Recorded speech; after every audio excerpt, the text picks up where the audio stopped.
Hello students, welcome to my new video, and today I am going to start a new topic of lesson number 4 chemistry class 10, and the chapter is carbon and its compound. And today we discuss about the topic nomenclature of organic compounds या nomenclature of carbon compounds. Nomenclature. First is what is the nomenclature? Nomenclature क्या है? Nomenclature किसको कहते हैं? तो first of all हम लोग तो इसी टॉपिक पे डिस्कस करेंगे कि नोमेनक्लेचर किसको कहते हैं. फॉर एग्जांपल मान लीजिए किसी पेरेंट्स के 4 बच्चे हैं, तो वो उन चारों बच्चों का अलग अलग नाम रखते हैं. क्यों रखते हैं? पहचानने के लिए कि अगर उनको एक की जरूरत है तो वो एक को बुलाएं, उसका नाम लेकर पुकारे. दूसरे की जरूरत है तो वो दूसरे को कॉल करे, उसको नाम से उसके बुलाएं. तो इस तरीके से एक पेरेंट्स के जितने भी बच्चे होते हैं उन सारे के अलग अलग नाम रखे गए होते हैं उन्हें पहचानने के लिए. उसी तरीके से जो ऑर्गेनिक कंपाउंड्स हैं उनकी तो संख्या बहुत ही अधिक है. हमने पहले भी आपको बताया था और आज भी बता रही हूँ कि जो ऑर्गेनिक कंपाउंड्स हैं, कार्बन के कंपाउंड्स हैं, उनकी संख्या लगभग 3 मिलियन के बराबर है. और यह जो संख्या है लगातार बढ़ती जा रही है. तो उनको पहचानने के लिए उनका एक फिक्स नाम का होना जरूरी है. तो ऑर्गेनिक कंपाउंड्स की संख्या अधिक होने के कारण इनका अलग अलग नाम का होना जरूरी है. इनको अलग अलग कैटेगरीज में बांटना जरूरी है ताकि इसको हम लोग आसानी से पहचान सकें. ठीक है. तो इसके लिए 2 तरीके बनाए गए हैं. एक को हम लोग मतलब जो ऑर्गेनिक कंपाउंड है उनके नोमेनक्लेचर के लिए, उनके नाम को रखने के लिए, उनके नामांकन के लिए 2 मेथड है. पहला ट्राइबल मेथड और दूसरा IUPAC सिस्टम या IUPAC नेम. ठीक है. अब ये ट्राइबल सिस्टम क्या है और IUPAC नाम क्या है, नेम क्या है? ट्राइबल सिस्टम जो होता है या ट्राइबल नेम भी आप उसको कह सकते हैं, इसको हम लोग साधारण नाम, नॉर्मल नाम मतलब नॉर्मल नेम भी कहते हैं. और ये किस बेस पे रखा जाता है? जैसे मान लीजिए कि कोई बच्चा है जो काफी मोटा भी है और काफी गोरा भी है या काफी काला भी है. तो एक तो वो काफी मोटा है तो उसमें मोटे होने की प्रॉपर्टी है, तो उस मोटापे के कारण जो है उसका लोग नाम रख लेते हैं मोटका. ठीक है ना. और काफी काला है तो काले होने की वजह से लोग उसका नाम रख लेते हैं करियवा. ठीक है. तो अब देखिए बच्चा तो एक है, उसमें 2 प्रॉपर्टीज है, 2 गुण है उसके अंदर. पहला ये वो काफी मोटा है इसलिए उसका नाम पड़ गया मोटका. दूसरा ये वो काफी काला है इसलिए उसका नाम पड़ गया काला. तो अगर उसके अंदर ऐसे 10 गुण प्रेजेंट हैं इसी तरीके से, तो फिर हर गुण के नाम के आधार पर उसके 10 नाम भी तो रखे जा सकते हैं. अरे ना बात समझ में? आपको मैं ये बताने की कोशिश कर रही हूँ कि जो नॉर्मल नाम है वो क्या है या जो ट्राइबल नेम है वो क्या है. तो अगर एक बच्चे के अंदर आपको 2 गुण या 3 गुण या 4 गुण दिखाई पड़ रहे हैं तो उस गुण के आधार पर उसके 4 या 5 नाम आप रख लेते हैं. उसके प्रॉपर्टी के आधार पर, उसके गुण के आधार पर 4-5 नाम आपने रख लिया. तो इसी तरह अगर किसी पेरेंट्स के 5 बच्चे हैं और पांचों के 5-5 नाम रख लिए गए, तो सोचिए कि पेरेंट्स को भी खुद नहीं याद होगा कि हमारे किस बच्चे का क्या क्या नाम है. आ रही है ना बात समझ में? तो वही चीज यहाँ पर है कि जो ट्राइबल नेम होता है या जो नॉर्मल नेम होते हैं, वो जो ऑर्गेनिक कंपाउंड्स है उसकी प्रॉपर्टी के आधार पर रखे जाते हैं। ठीक है, जो नॉर्मल नेम होते हैं या जो ट्राइबल नेम होते हैं वो किस तरह रखे जाते हैं, जो ऑर्गेनिक कंपाउंड्स होते हैं उसकी प्रॉपर्टीज के आधार पर रखे जाते हैं, या वो जिससे आइसोलेट किया जाता है, जिस चीज से उसको प्राप्त किया जाता है, उस चीज मतलब उसके सोर्स के आधार पर उसका नाम रखा जाता है। फॉर एग्जाम्पल, जैसे एग्जाम्पल के तौर पे हम लोग एक बता रहे हैं, आप फॉर्मिक एसिड ले लीजिए। फॉर्मिक एसिड जो है इसका फॉर्मूला होता है HCOOH, ये है फॉर्मिक एसिड। ठीक है, अब ये फॉर्मिक एसिड जो है ये कहाँ से मिलता है, चींटियों में पाया जाता है। फॉर्मिक एसिड जो है वो चींटियों में पाया जाता है।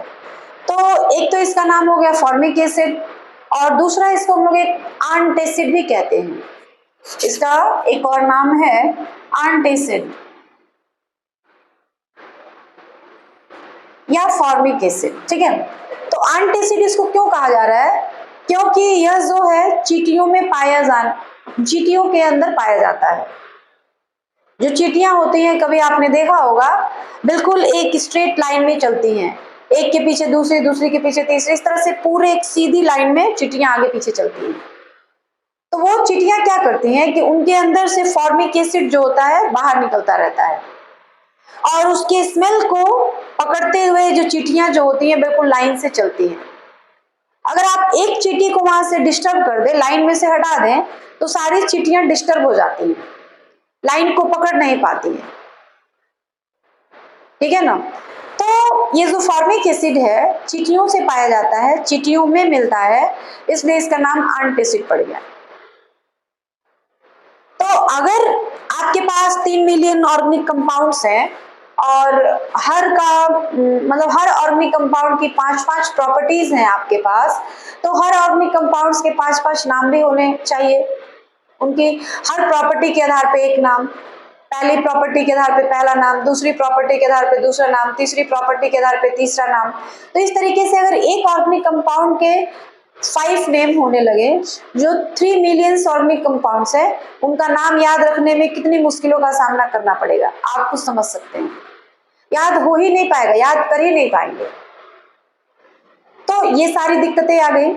जो नॉर्मल नेम होता था या जो कॉमन नेम होता था, इसको हम लोग ट्राइबल नेम भी कह रहे हैं, तो इन सब में यही प्रॉब्लम हो गई कि याद रखना काफी मुश्किल होने लगा। तो फिर इससे छुटकारा पाने के लिए एक नया सिस्टम आया, एक नया मेथड आया, जिसको हम लोग कहते हैं IUPAC नेम या IUPAC सिस्टम। जो ऑर्गेनिक कंपाउंड्स होते हैं उनके नोमेनक्लेचर का, उनके नाम रखने का एक नया सिस्टम आया, जो सारे देश, जितने भी देश हैं, जितने भी कंट्री हैं, उन सारे कंट्रीज के जितने भी साइंटिस्ट हैं, सारे लोगों ने मिलकर एक मीटिंग किया, और वहां से ये डिसाइड हुआ कि हर ऑर्गेनिक कंपाउंड्स का एक ऐसा नाम रखा जाए जो पूरे यूनिवर्स में या पूरे वर्ल्ड में वो फेमस होगा, और वह जो नाम होगा वो एक सिस्टम के आधार पर रखा जाएगा। किसी भी ऑर्गेनिक कंपाउंड्स की जो प्रॉपर्टी है उसके आधार पर नहीं रखा जाएगा, एक सिस्टम के आधार पर रखा जाएगा, और उसी सिस्टम को पूरे कंट्री में फॉलो किया जाएगा। तो फिर वहां से ये नया सिस्टम आ गया, जिसको हम लोग कहते हैं IUPAC system for the nomenclature of organic compounds, या इसको IUPAC नेम भी, मतलब IUPAC सिस्टम से जो नाम रखा जाता है उसको हम लोग कहते हैं IUPAC नेम। अब ये IUPAC का फुल फॉर्म क्या होता है, IUPAC नेम, यहाँ पे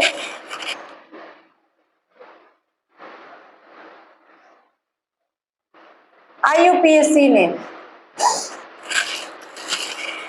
तो IUPAC सिस्टम जो था वो एक ऐसा सिस्टम था जो किसी मेथड के आधार पे, एक सिस्टम के आधार पे रखा गया था।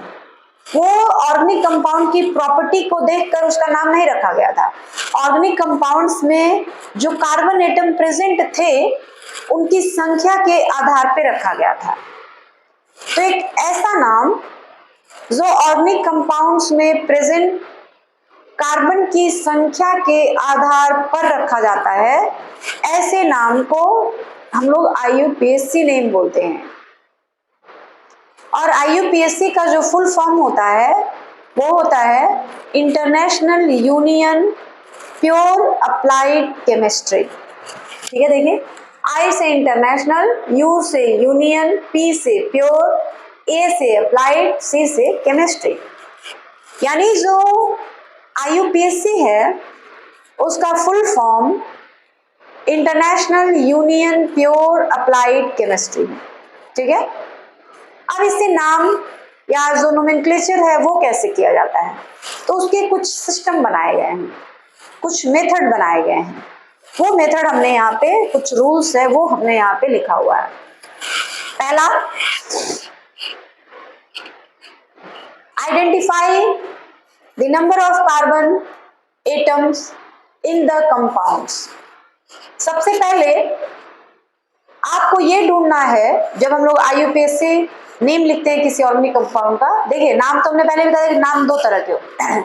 जो ऑर्गेनिक कंपाउंड्स के नेम होते हैं वो दो तरह के होते हैं। एक होता है कॉमन नेम, जो उसकी ऑर्गेनिक कंपाउंड की प्रॉपर्टी के आधार पर रखा जाता है, और दूसरा होता है IUPAC नेम, जो एक सिस्टम के आधार पर रखा जाता है, एक नियम, एक रूल के आधार पर रखा जाता है। अब वो रूल क्या है कि उसमें जितने कार्बन एटम्स हैं उनकी संख्या के आधार पर रखा जाता है। तो वो अब IUPAC नेम जब आप लिखते हैं तो उसके क्या क्या तरीके होते हैं, किस किस तरीकों को फॉलो करेंगे तो आप जो है किसी भी ऑर्गेनिक कंपाउंड्स का IUPAC नाम लिख लेंगे।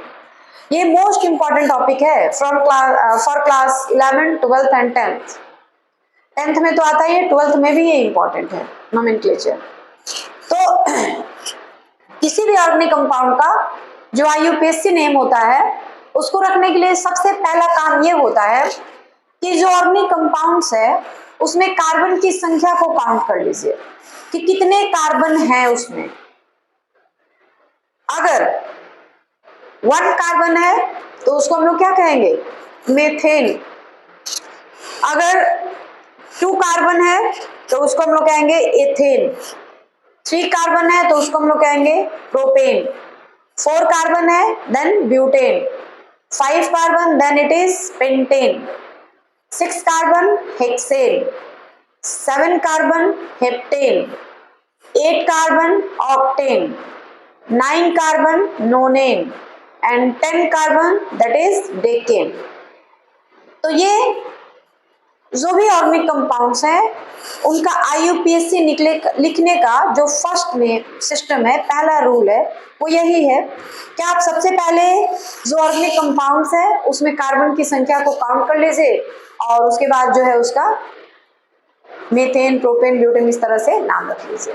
ये जो पूरा एल्केन की सीरीज है इसको हमने आपको पिछले वीडियो में डिस्कस किया हुआ है कि ये क्या है, नाम कैसे रखते हैं। तो वो अगर आपको आज की वीडियो नहीं समझ आ रही है तो वो पिछला वीडियो देख लेंगे तो आपको चीजें और क्लियर हो जाएंगी, और फिर आज का जो है हम क्या बोल रहे हैं या क्या बोलना चाह रहे हैं वो आपको अच्छी तरीके से समझ आ जाएगी। तो अगर आपने पिछला वीडियो नहीं देखा है तो प्लीज उस वीडियो को जरूर एक बार देख लीजिए कि किस तरह से कार्बन की संख्या के आधार पर जो ऑर्गेनिक कंपाउंड्स होते हैं उनको हम लोग मीथेन, एथेन, प्रोपेन, ब्यूटेन नाम रखते हैं। ठीक है, पहला मेथड तो हो गया कि हमको कार्बन की संख्या काउंट करनी है, उसके आधार पर नाम रखना है। दूसरा मेथड क्या है कि अगर उस ऑर्गेनिक कंपाउंड में कोई फंक्शनल ग्रुप प्रेजेंट है तब क्या करेंगे। The functional group present in the organic compound is indicated either by prefix or by suffix। ये हमने एक एग्जांपल बताया था, ये आपका नहीं है। अगर किसी ऑर्गेनिक कंपाउंड्स का आप IUPAC नाम लिखने जा रहे हैं और उसमें कोई फंक्शनल ग्रुप भी प्रेजेंट है, अगर फंक्शनल ग्रुप नहीं है, केवल कार्बन और हाइड्रोजन है, तो फिर आप मेथेन, एथेन, प्रोपेन, ब्यूटेन ये सारी चीजों में से नाम रख सकते हैं। लेकिन अगर उस ऑर्गेनिक कंपाउंड में कोई फंक्शनल ग्रुप भी प्रेजेंट है तब आप क्या करेंगे। तब जो फंक्शनल ग्रुप का नाम है वो या तो सफिक्स में जोड़ा जाता है या तो प्रीफिक्स में जोड़ा जाता है। आ रही बात समझ में। जो फंक्शनल ग्रुप का नाम है वो या तो सफिक्स में जोड़ा जाएगा या तो प्रीफिक्स में जोड़ा जाएगा। सफिक्स का मतलब ऑर्गेनिक कंपाउंड्स के बिल्कुल नाम के बिल्कुल लास्ट में जोड़ा जाएगा, और प्रीफिक्स का मतलब जब ऑर्गेनिक कंपाउंड के नाम के पहले ही ऐड कर दिया जाएगा।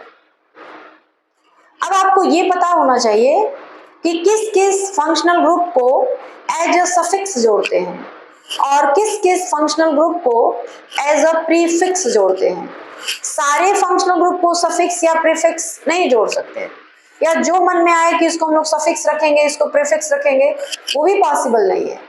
यहाँ पे कुछ कैटेगरीज बनाई गई हैं कि इन फंक्शनल ग्रुप को हम लोग एज अ सफिक्स जोड़ेंगे और इन फंक्शनल ग्रुप को हम लोग एज अ प्रीफिक्स जोड़ेंगे।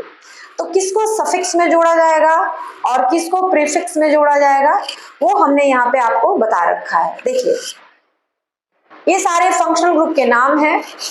जो जो फंक्शनल ग्रुप प्रीफिक्स में रहते हैं वो है क्लोरो, ब्रोमो, आयोडो, फ्लोरो, यानी जितने भी हैलोजेंस हैं।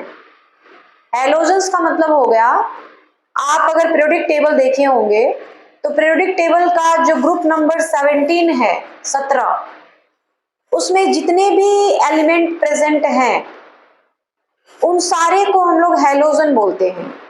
और ये जितने भी हैलोजेंस हैं, जब हम लोग किसी ऑर्गेनिक कंपाउंड का नोमेनक्लेचर करते हैं उसमें ये सारे हैलोजेंस का नाम एज अ प्रीफिक्स लिखा जाता है। जैसे अगर क्लोरीन है तो क्लोरीन नहीं लिखेंगे, क्लोरो लिखेंगे। ब्रोमीन है तो ब्रोमो लिखेंगे। आयोडीन है तो आयोडो लिखेंगे। फ्लोरीन है तो फ्लोरो लिखेंगे। आगे बात समझ में? यानी ये हैलोजन जो है प्रीफिक्स में जोड़े जाते हैं और बाकी के जितने भी फंक्शनल ग्रुप्स हैं वो सारे सफिक्स में जोड़े जाते हैं। ठीक है, जितने भी हैलोजेंस हैं वो सारे के सारे प्रीफिक्स में ऐड किए जाते हैं, मतलब ऑर्गेनिक कंपाउंड के नाम के पहले। और जितने भी हैलोजेंस को छोड़ के जितने अदर ऑर्गेनिक फंक्शनल ग्रुप्स हैं उनको हम लोग एज अ सफिक्स जोड़ते हैं, यानी ऑर्गेनिक कंपाउंड के नाम के लास्ट में जोड़ा जाता है। ठीक है, जैसे हमने यहाँ पे एक एग्जांपल भी दे रखा है आपको, C3H7Cl।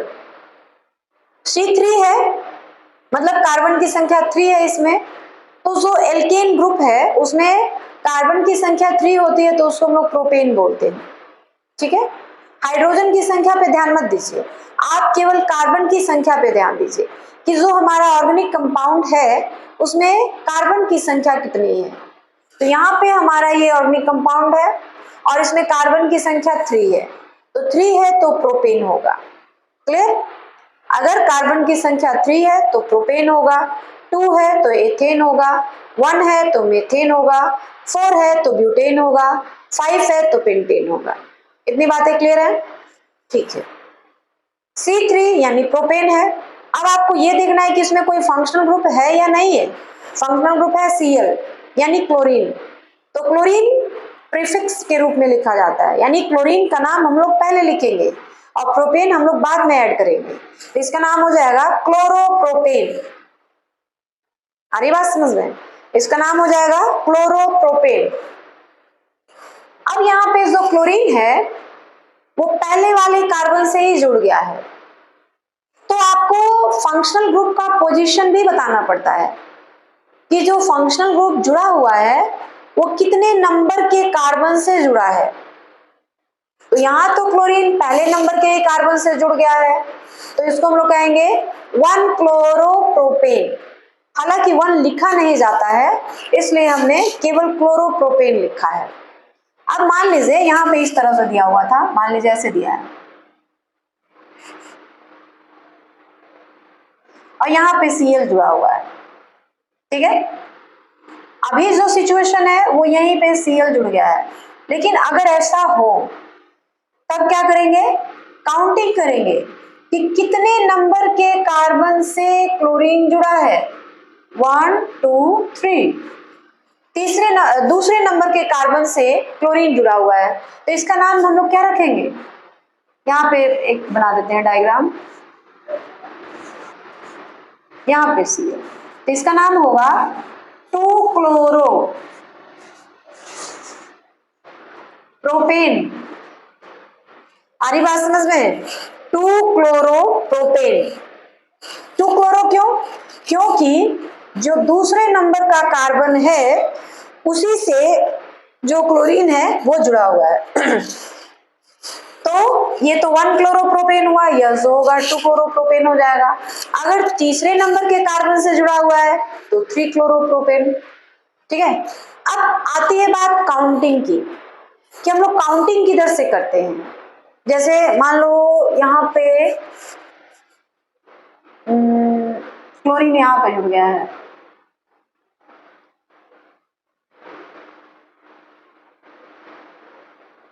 यहाँ पे, तो आप काउंटिंग किधर से करेंगे, इधर से या इधर से? अगर आप इधर से करते हैं तो क्लोरीन किस नंबर के कार्बन से जुड़ा है?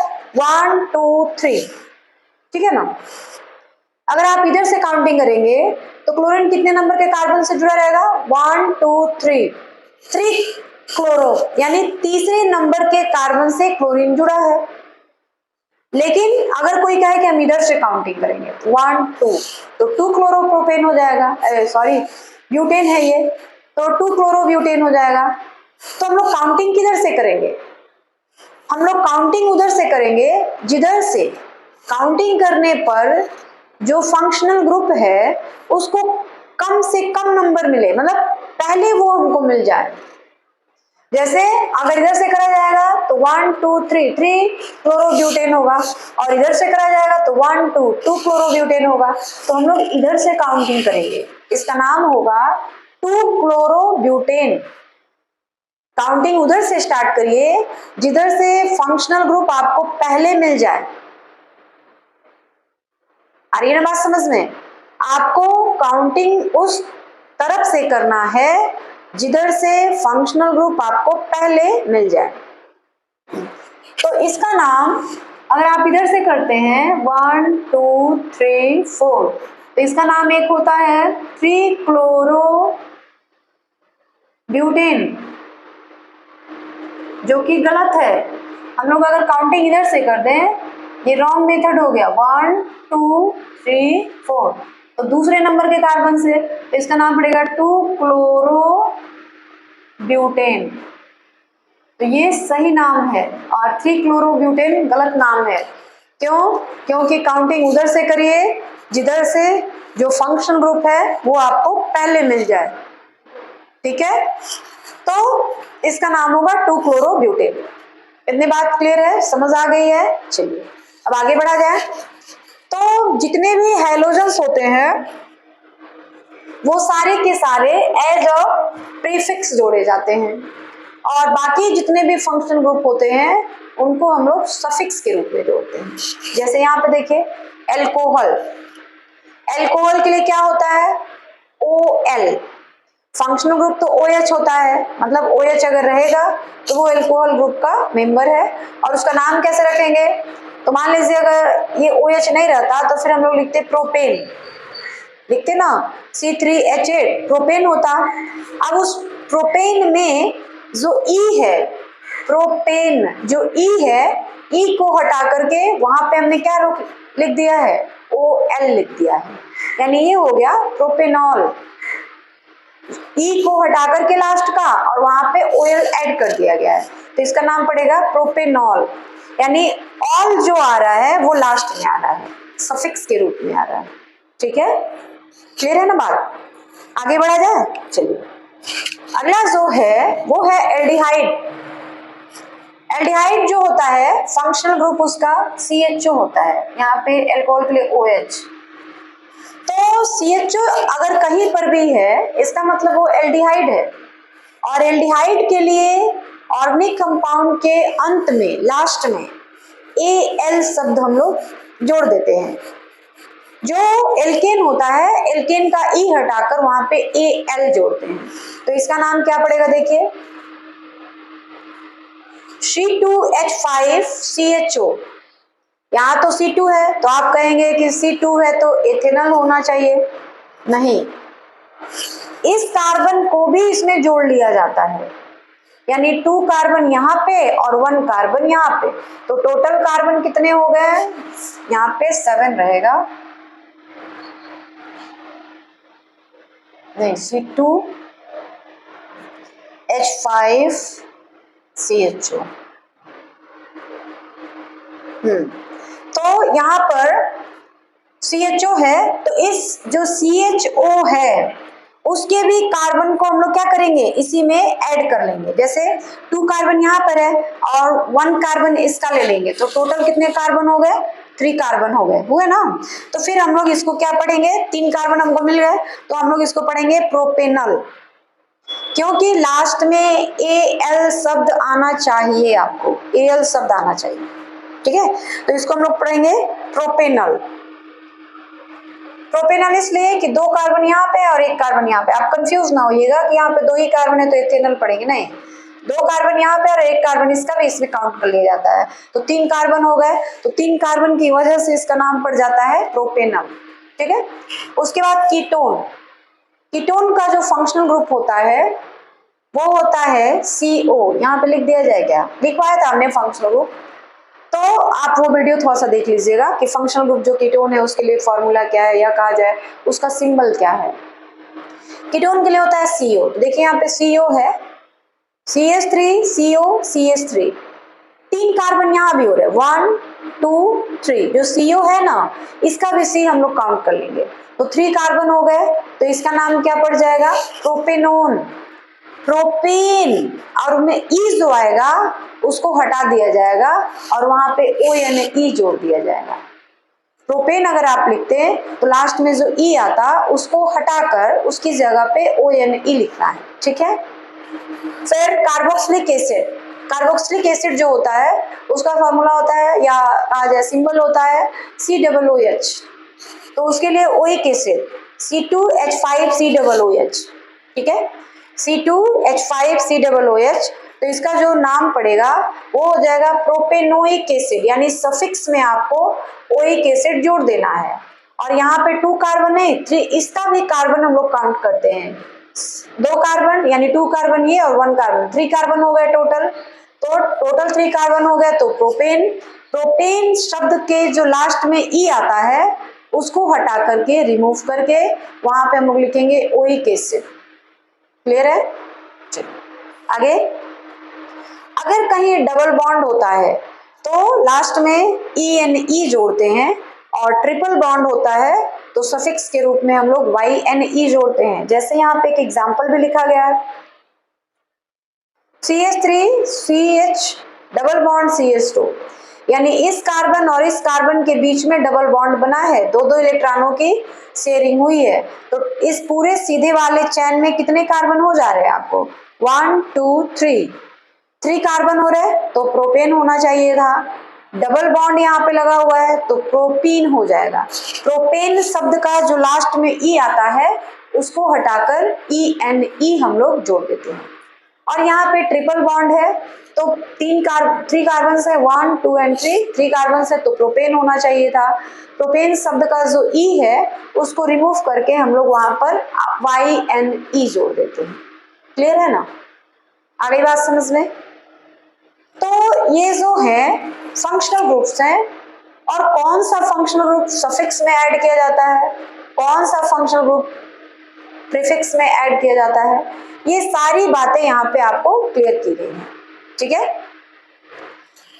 अब जो थर्ड वाला रूल है वो क्या है? Suffix is to be added at the place of E from carbon chain. जो सफिक्स होता है उसको हम लोग कहाँ जोड़ते हैं? एल्केन शब्द जो होता है उसमें से ई हटाकर उसकी जगह पर, जैसे मान लीजिए प्रोपेन है, यहाँ पे ऑयल जुड़ा है, तो प्रोपेन मान लीजिए प्रोपेन, यहाँ जो ई है इसको हटा देंगे और वहां पे ऑयल जोड़ देंगे, प्रो ई की जगह पे ऑयल। यानी ये जितने भी सफिक्स जोड़े गए हैं, इस तरह से जो भी आप एल्केन का नाम लिखेंगे उसमें से ई को वहां से रिमूव कर दिया गया है और उसी की जगह पर OL या AL या ONE या ओइक एसिड या ENE या YNE हम लोग ऐड कर देते हैं। तो मेन आपका क्या है? जो एल्केन है CnH2n+2 जिसका फॉर्मूला होता है वो आपको याद होना चाहिए। मेन वही है, बेसिक चीज वही है। अगर आपको वो याद रहेगा तो आप कितना भी बड़ा ऑर्गेनिक कंपाउंड्स रहेगा उसका नाम आसानी से आप लिख लेंगे। क्लियर है ना? तो सबसे इंपॉर्टेंट बात यही है कि आप जो है एल्केन, एल्कीन और एल्काइन जो थ्री टाइप्स ऑफ हाइड्रोकार्बन है वो याद कर लीजिए। उसके बाद बाकी चीजें आप खुद ब खुद समझ जाएंगे। ठीक है, चलिए फोर्थ मतलब जो मेथड है वो क्या है? If the carbon compound is unsaturated then ENE और YNE is added at the place of E from a carbon chain. जो कार्बन चेन है उसमें E हटाकर, जैसे कि हमने बताया ना, प्रोपेन का E हटाकर OL हमने ऐड कर दिया। तो कोई भी ऑर्गेनिक कंपाउंड्स है, अगर मतलब ये कि the position of functional group is given by lowest possible numerical prefix 1, 2 and 3। जो पोजीशन आपको बताना है फंक्शनल ग्रुप का वो आप कैसे बताएंगे? तो हमने अभी यहाँ पे बताया ना कि ये 3-क्लोरोब्यूटेन जो है ये गलत हो जाएगा, 2-क्लोरोब्यूटेन सही है। क्यों सही है? क्योंकि आपको काउंटिंग उस साइड से करनी है, उस तरफ से करनी है जिधर फंक्शनल ग्रुप आपको पहले मिल जाए। क्लियर?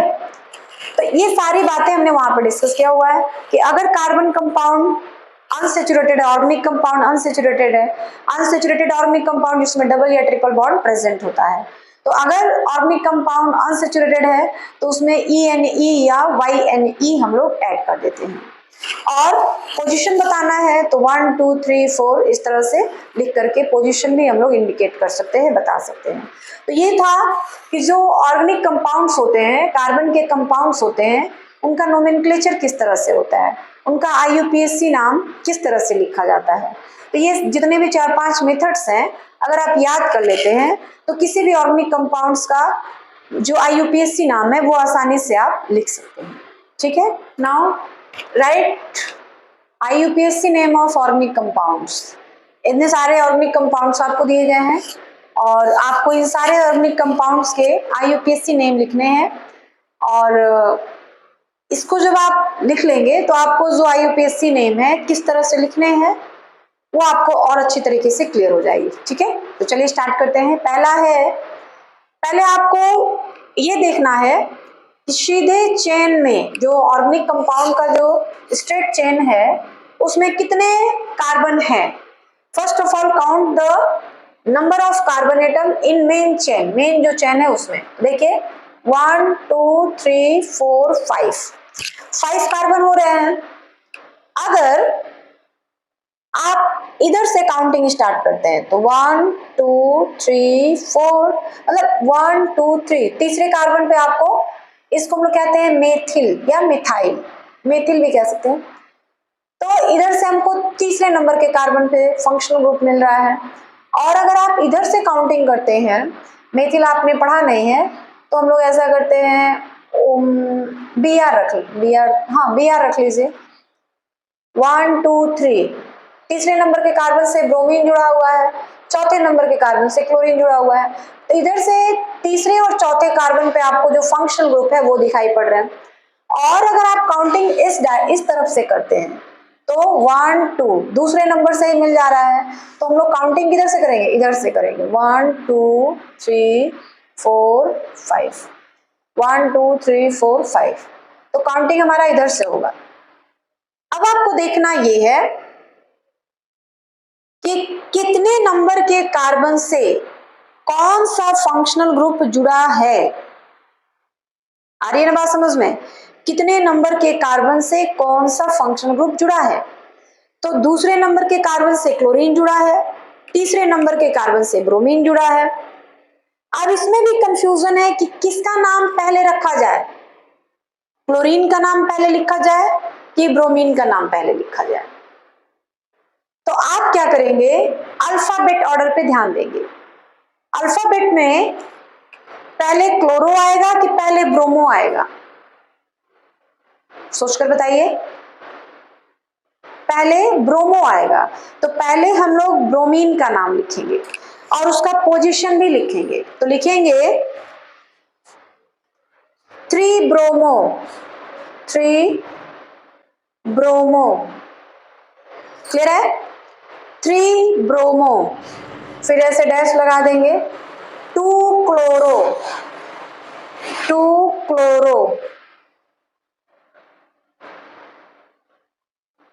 और सीधे चैन में कितने कार्बन है? 1 2 3, मतलब 5 है, तो पेंटेन, 3 ब्रोमो 2 क्लोरो पेंटेन। आई बात समझ में कि आपको नाम कैसे लिखना है? 3 ब्रोमो 2 क्लोरो पेंटेन। ब्रोमीन का ही नाम आपने पहले क्यों रखा? क्योंकि अल्फाबेट ऑर्डर में पहले बी आएगा, उसके बाद सी आएगा, तो अल्फाबेट ऑर्डर पे आपको ध्यान देना पड़ेगा। जो अल्फाबेट में पहले आएगा उसका नाम पहले, और जो बाद में आएगा उसका नाम बाद में रखना पड़ेगा, ठीक है? इसका नाम देखिए, तो पहले देखिए आप काउंटिंग इधर से करेंगे, इधर से 1 2 3 नंबर के कार्बन पे मिलेगा, और इधर से करेंगे तो पहले ही वाले कार्बन पे मिल जाएगा।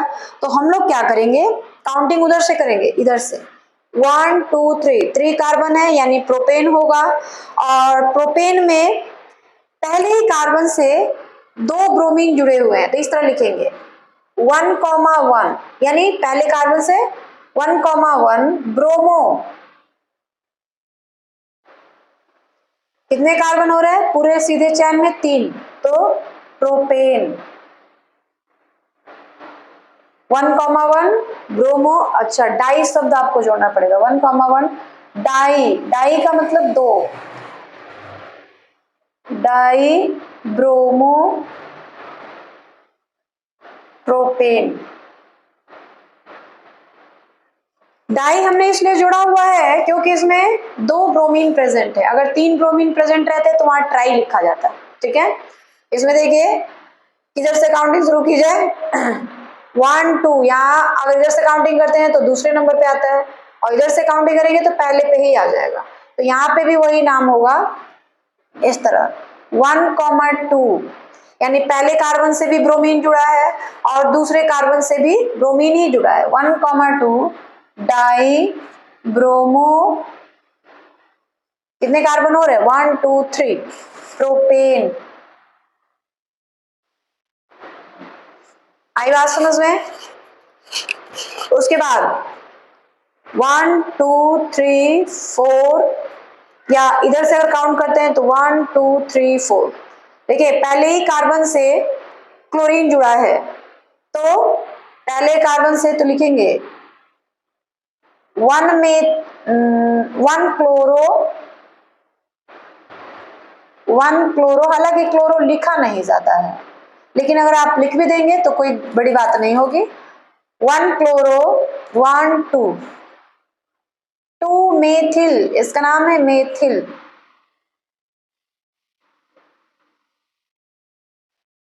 2 मेथिल 1 2 3 4, तो क्या हो जाएगा? मेथिल आपको पढ़ाया नहीं गया है तो यहाँ पे कुछ और जोड़ दिया जाए क्या? मेथिल हमने आपको बताया नहीं, लेकिन आप याद रखिएगा इसका नाम मेथिल है, OH जोड़ लेते हैं, ठीक है? तो 1 क्लोरो और 2 आल, 1 क्लोरो 2 आल, तो ऐसे लिखेंगे 1 क्लोरो 2 1 2 3 4, 4 है ना, तो 4 है तो ब्यूटेन होगा, तो ब्यूटेनाल 1 क्लोरो 2 ब्यूटेनाल, ब्यूटेन हमने लिख दिया। अब यहाँ का ई हटाकर वहां पे ऑल जोड़ना पड़ेगा, ऑल, इसलिए कि OH ग्रुप जो है जुड़ा हुआ है, 1 क्लोरो 2 ब्यूटेनाल। यहाँ पे देख लीजिए 1 2 3 4 5, और इधर से भी, इधर से काउंट करेंगे तो 1 2 3, तीसरे नंबर से OH जुड़ा है, इधर से करेंगे तो 1 2 3 तीसरे, तो किधर से भी आप काउंटिंग कर सकते हैं।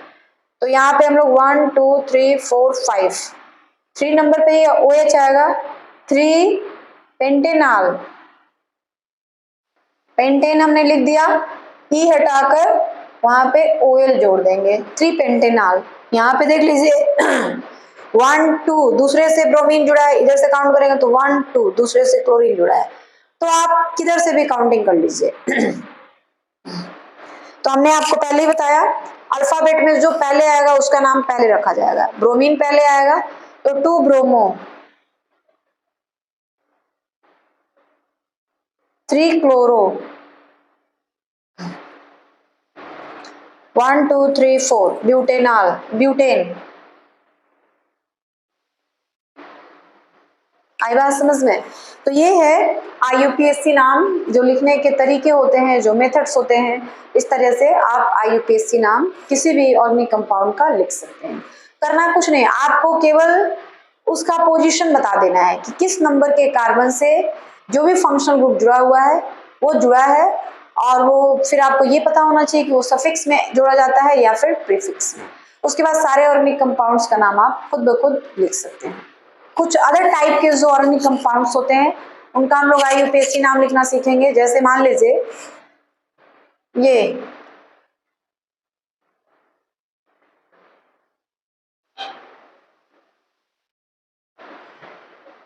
इसमें आप कितने कार्बन देख रहे हैं, तो जहां पे वर्टेक्स टाइप का बनेगा ना वो कार्बन है, वहां पे एक कार्बन जुड़ा हुआ है इस तरीके से।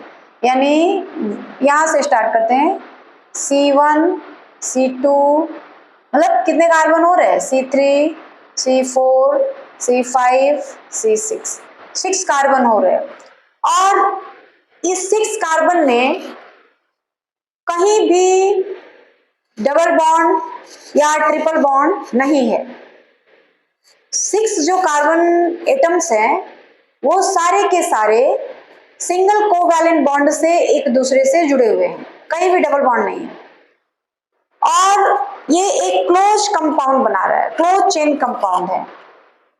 देख लीजिए, कहीं से भी ओपन चेन कंपाउंड तो ये है नहीं, साइक्लिक कंपाउंड इसको कह सकते हैं, क्लोज चेन कंपाउंड कह सकते हैं, साइक्लिक कंपाउंड इसको आप कह सकते हैं। तो साइक्लिक कंपाउंड्स है, तो इसके लिए आपको इसका नाम लिखने के लिए सबसे पहले साइक्लो शब्द जोड़ना पड़ेगा, क्योंकि ये चारों तरफ से क्या है, क्लोज है, तो साइक्लो शब्द जोड़ना पड़ेगा। तो और कितने कार्बन हो रहे हैं इसमें, 6, तो साइक्लो हेक्सेन। अगर एल्केन सीरीज जो आप पढ़े थे उसमें 6 कार्बन एटम प्रेजेंट होते हैं तो उसको हम लोग हेक्सेन बोलते हैं। ये चारों तरफ से क्लोज है, इसलिए इसके नाम के आगे प्रीफिक्स के रूप में आप साइक्लो शब्द ऐड करेंगे, साइक्लो वर्ड जो है जोड़ देंगे। तो इसका नाम क्या रखेंगे हम लोग, साइक्लो हेक्सेन। इसका नाम हो गया साइक्लो हेक्सेन। फिर इसका नाम अगर आपको लिखना हो, देख लीजिए कितने कार्बन दिख रहे हैं आपको, 1 2 3 4 5 6, सॉरी 1 2 3 4 5 कार्बन है। तो 5 कार्बन है तो पेंटेन होता है, और ये चारों तरफ से बंद है तो साइक्लो शब्द जोड़ना पड़ेगा आपको, साइक्लोपेंटेन। आ रही बात समझ में? फिर इसका नाम अगर आप रख लें, कितने कार्बन है इसमें, 1 2 3 4, साइक्लो शब्द जोड़िए इसलिए कि ये चारों तरफ से बंद है, ब्यूटेन। क्लियर है? फिर इसका नाम रखेंगे हम लोग, हमको हाइड्रोजन की संख्या पे ध्यान नहीं देना है, केवल कार्बन से मतलब है कितने कार्बन है। तो 3 कार्बन है तो चारों तरफ से बंद है तो साइक्लो शब्द पहले जोड़ लीजिए, साइक्लोप्रोपेन। आ गई बात समझ में? ठीक है। उसके बाद कहीं कहीं इस तरह से दिया रहता है, इसका नाम आप क्या रखेंगे, देखिए फर्स्ट में और यहां जो है लास्ट में CH3 जोड़ा जाता है, बाकी जो बीच वाले जगह है यहाँ पे CH2 जोड़ा जाता है।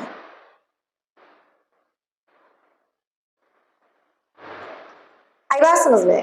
अब मान लीजिए कि यह एक तार का बना हुआ है, तार को हमने खींच के सीधा कर दिया, बिल्कुल मान लीजिए कि यह जो है एक तार का बना हुआ है और तार को हमने खींच के बिल्कुल सीधा कर दिया एकदम से, तो ये क्या हो जाएगा, फिर इसका स्ट्रक्चर कैसा हो जाएगा, CH3 CH2 CH2 फिर CH2 फिर उससे CH2 जुड़ा है फिर इससे CH3, तो इसका नाम क्या रखेंगे, यही स्ट्रक्चर ये भी है, दोनों सेम है, नाम क्या रखोगे, 1 2 3 4 5 6 हेक्सेन।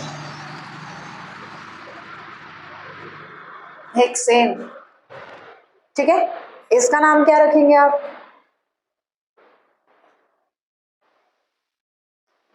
इसका थोड़ा बढ़िया वाला स्ट्रक्चर कैसे बनाएंगे हम लोग?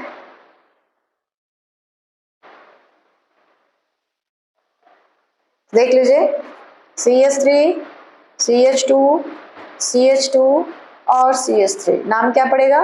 1 2 3 4। कोई इसमें फंक्शनल ग्रुप नहीं है, केवल 4 कार्बन है और हाइड्रोजन जो है 10 होंगे। हाँ, तो इसका नाम पड़ेगा ब्यूटेन। ये सारे जो हैं IUPAC नाम हैं। अगर कंपाउंड इस तरह का दिया है, अगर कंपाउंड इस तरह का दिया है, अगर कंपाउंड इस तरह का दिया है, तो आप किस तरह से उसको पहचानेंगे कि वो क्या है? उसमें कितने कार्बन है, कितने हाइड्रोजन है, कौन सा फंक्शनल ग्रुप है और कौन सा फंक्शनल ग्रुप नहीं है। ठीक है, अब एक जो सबसे अलग और सबसे स्पेशल जो ऑर्गेनिक कंपाउंड है वो है ये, देखिए ये आपको याद रखना पड़ेगा।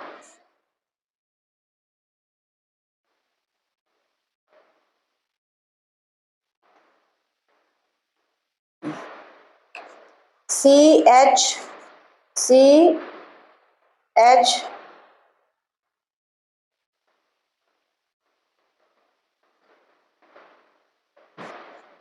इसका नाम है बेंजीन। इसको हम लोग बोलते हैं बेंजीन, बेंजीन साइकिल बोल सकते हैं या बेंजीन रिंग बोलते हैं। ये है बेंजीन रिंग, इसका नाम है बेंजीन रिंग। बेंजीन, ठीक है। इस बेंजीन रिंग में हमने क्या किया है, देखिए हेक्सेन सॉरी साइक्लोहेक्सेन और बेंजीन में डिफरेंस है। क्या डिफरेंस है इसमें? सारे के सारे कार्बन सिंगल बॉन्ड से जुड़े हैं और इसमें जो है एक के बाद एक डबल बॉन्ड आता जा रहा है, एक सिंगल बॉन्ड फिर डबल बॉन्ड फिर सिंगल बॉन्ड फिर डबल बॉन्ड, तो ये बेंजीन हो गया।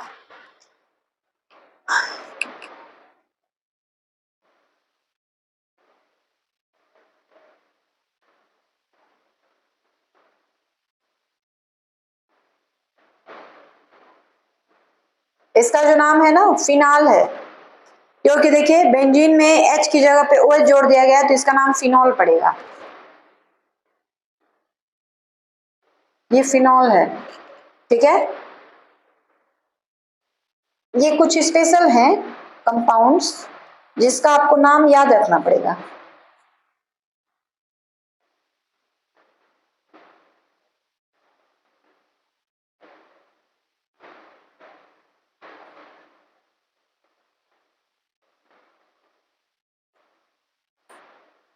CH3 टॉलुइन, इसका नाम है टॉलुइन। तो ये सारे ऑर्गेनिक कंपाउंड्स हैं और इनका जो IUPAC नाम है वो आप इस तरीके से लिख सकते हैं, ठीक है।